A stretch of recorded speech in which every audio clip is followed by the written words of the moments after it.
Hello guys, welcome to this video. Today I just wanted to give you some tips about painting, and I wanted to share a little bit my mindset. I wanted to share the process, the mental process that I go through whenever I'm doing a painting. The thing that I wanted to talk about is on creating form, which I think is not necessarily a fundamental, but it is the most important thing you can learn to do. You gotta have a particular mindset. You gotta have a sculpture mindset. You see a lot of people making the sculpture or sculpting in that analogy when it comes to painting, because it is in fact very important that you focus on this. What a lot of beginners tend to do when they're painting, tendency that I used to have a lot, was focusing on the details and not focusing on the big on what really matters in painting, which is the planes and just separating the light areas from the dark areas and just carving a big almost like a potato kind of shape in some way. I know that's really a terrible example, but it's just carving the face in a way that allows it to be 3D without really having any detail, at least in the beginning, because details are irrelevant. But it's just more about having that overall plane structure that makes the reflection of the light make sense, because those shapes, that form that you're going to create, will be relative to the planes of the object. In this case, if we're painting a face, I'll always talk about faces because I do like to paint faces a lot. So if we're painting a face, what you're gonna have to carve are the most important planes, or just create form, focusing on creating form, which is basically just adding depth, creating light, or adding highlights. Focusing on the way these planes, these individual parts, reflect light. So if you look at the forehead, or what I do when I'm rendering things, I will go individually by, one area at a time. So I will start with the forehead, rendering the forehead, just creating form, adding the correct amount of light and reflection. And once I'm done with the forehead, I will probably, move to the nose, or sometimes I will even start with the nose. Then I will move to the chin, to the cheek area, because these areas.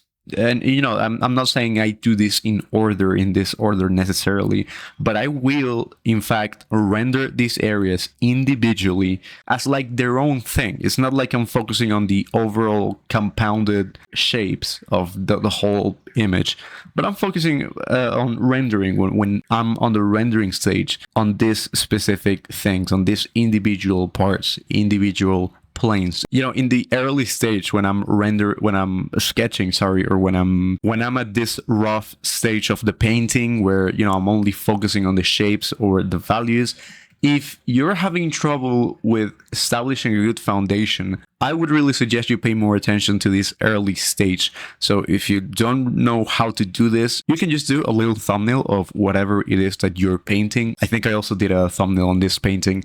And so that is a very easy way to sketch, to establish the proportions, establish the values, and establishing the areas where you will create form. You can also do a sketch with lines and stuff, and this will also help you, but you have to do it the right way, because sketching with lines, it can be a little bit trickier. Like for me, it stopped being as enjoyable, so I switched to either just painting right on the canvas without any sketching, or doing the thumbnails whenever I feel the image is a bit complicated and you have but you gotta be a bit more careful with the proportions. You have a lot of elements, so you can either do a sketch like conventionally with lines, or you can do it with paint like I did.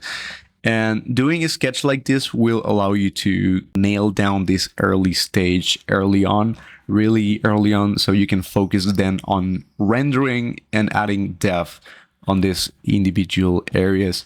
And so that's what I do. Again, after I'm finished with the thumbnail, I will zoom in and I will just start adding depth, start creating depth, and add a lot of highlights. And the mindset that I wanted to pass on to you is that whenever you're painting these areas, these planes, you gotta, at least the mental process that I go through is just I imagine these areas being like spheres. I imagine these areas reflecting light in the same way that a sphere would reflect light. So it's not about the spheres themselves. I always say that spheres are a really good exercise, or a really important exercise, more than good, because it is really, I understand it can be a little boring, a bit of a boring exercise to do, just painting a bunch of spheres. But your ability to paint noses will correlate to your ability to paint spheres. If you look at the nose, you might notice that the nose has this very roundish shape. Or maybe it's only me because I have a very big nose. But the nose will, I think it's the most obvious one, because it doesn't only reflect light as a sphere, it is pretty much a sphere. So if you are good, like this should be a bit of common sense. If you are good at painting spheres, you should be good at painting noses. And if you're good at painting noses, or at least the way a nose reflects light, you should be good at painting foreheads or chins. It's just a matter of breaking down whatever you're painting to the core shape. So you can paint the way it's reflected light. So everything is basically a sphere. If it's not a sphere, it's a cylinder. Like we can say the same thing with an arm, because how do you compare a nose with an arm, for example? Well, a nose is a sphere and an arm is a cylinder. A forehead might also be like a sphere because of, again, the way it reflects light. Pretty similar to a sphere. Once again, it's not the spheres themselves, it's just the way it's reflecting light. And this will also allow you kind of learning the object that you're painting, learning the form. This will allow you to, paint from imagination, just mess around with the light itself, with the way it's reflecting light, with how strong it's reflecting light, and also where the light is coming from. So you can really play with those type of things, and you can create your very own painting, or your own form. You can just make as much form as you want. And this, of course, doesn't only comes down to faces. You can paint anything in 3D form. Especially organic things, will have this type of reflection. If you are painting things like cubes, reflect things in a more straightforward way, I guess. So it's going to be a little bit different. But when it comes to painting most organic things, you will have this type of form. Is the same type of form as a sphere. This is why it's so important that, in every art school, they tell you to do this exercise. So once again, what I want you to take from this video is to not really focus on the details. What you want to focus on is on the main planes, on the most important things, the reflection of the overall planes of the face, almost like you're carving the face, almost like you are sculpting a 3D model or something. I always give this analogy because I feel like it's the easiest to understand, right? When you are mostly focusing on the main things. If you can, like, the idea, what I feel the end goal is, on at least on the first stage, depending on how rendered you want the painting to look like, you want to separate, you want to create depth, you want to make your face look three-dimensional with the least amount of brushstrokes possible, with the least amount of shapes.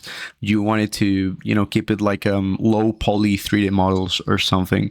And this is an amazing mentality to have, and this is what you should focus on when you're painting anything. This doesn't really only reduce to faces. You can work for whatever it is that you're painting. I feel like this is a core idea of Impressionism. I guess just being obsessed with Impressionism early on helped me really develop this mentality, this minimalistic mentality, if you will. And also, if you are a beginner artist or you are learning to paint, I made a full painting course that you can watch right now. It is a painting protocol which kind of follows the same principles of what I just talked about. I focus mostly on the core fundamentals of painting. I tell you what things are important to learn and what things are not. And the thing is, when you focus on the really important stuff, when you actually know what direction to take and how to follow these fundamentals, how to learn the fundamentals in a way that's not damn confusing, and just in general, making painting simple, because I know for a fact painting can be very intimidating. So this is my way of helping people to not being scared and stop seeing painting as this huge thing that you don't know what to do and you don't know how to approach it.